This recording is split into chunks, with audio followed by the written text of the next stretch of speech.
अस्सलाम वालेकुम student, this is Umera Bashir and you are watching Epic Words. हम डिस्कस कर रहे थे फिजिकल प्रॉपर्टीज़ ऑफ मैटर। इसमें कुछ हमारी कैरेक्टरिस्टिक रह रही थी, प्रॉपर्टीज़ रह रही थी, आज उनको हम डिस्कस करेंगे। वो है जी, जो रह गई हैं वो है compressibility, mobility and density of gases. Compressibility को देख लेते हैं। कंप्रेसिबिलिटी का क्या चक्कर है जी। गैसेस जो हैं ये हमें पता है कि ये हाईली कंप्रेसिबल होती हैं,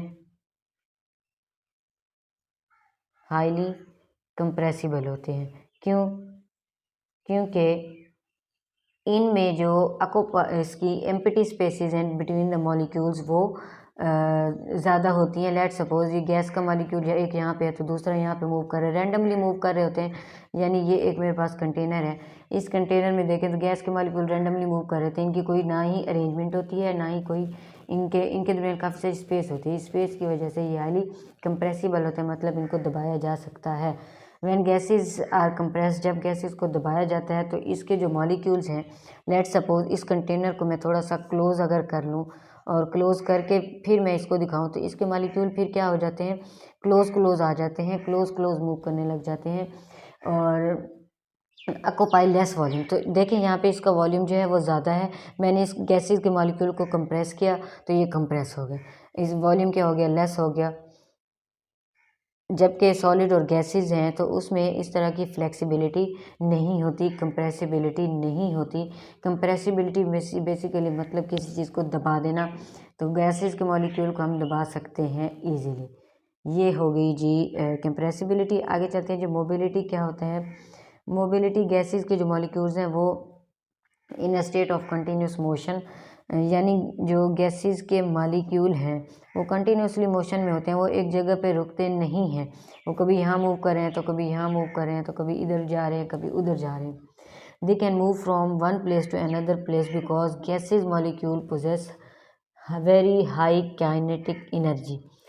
क्योंकि गैसेस के मॉलिक्यूल जो है रैंडमली मूव कर रहे होते हैं, कभी इस जगह तो कभी उस जगह। उसकी वजह यह है कि इनके पास जो काइनेटिक एनर्जी होती है वो ज़्यादा होती है और ये मूव करते हैं एम्प्टी स्पेसेस की तरफ that are available for the molecule to move freely. क्योंकि इनके पास जगह फ्री में मिल रही होती है, ये फ्रीली मूव कर रहे होते हैं। लेट सपोज ये यहाँ पे मूव कर रहे हैं, यहाँ पे कोई इनको पूछने वाला नहीं है। इसकी वजह क्या है कि इनकी जो काइनेटिक एनर्जी होती है वो क्या होती है, काफ़ी हाई होती है।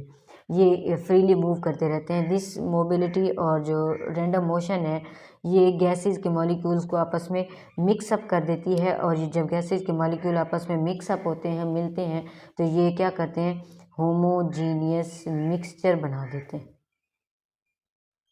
होमोजीनियस मिक्सचर बना देते हैं जी। आगे है जी डेंसिटी ऑफ गैसेस। गैसेस की जो डेंसिटी होती है ये लो होती है लिक्विड से और सॉलिड से। गैसेस की जो डेंसिटी होती है ये लो होती है as compared to liquid and gases. क्यों, इसकी रीज़न ये है due to light mass and more volume occupied by a gas molecule. Due to light mass and more volume, यानी गैसेस का जो मैस होता है वो काफ़ी हल्की गैसेस होती हैं और वॉल्यूम जो होता है वो इनका ज़्यादा होता है। गैसेस डेंसिटी को हम एक्सप्रेस करते हैं ग्राम पर डेसीमीटर क्यूब में। गैसेस की डेंसिटी का जो यूनिट है ग्राम पर डेसीमीटर क्यूब में, और दूसरा जो लिक्विड या सॉलिड डेंसिटीज़ हैं उनको हम जो एक्सप्रेस करते हैं वो होता है सेंटीमीटर क्यूब में।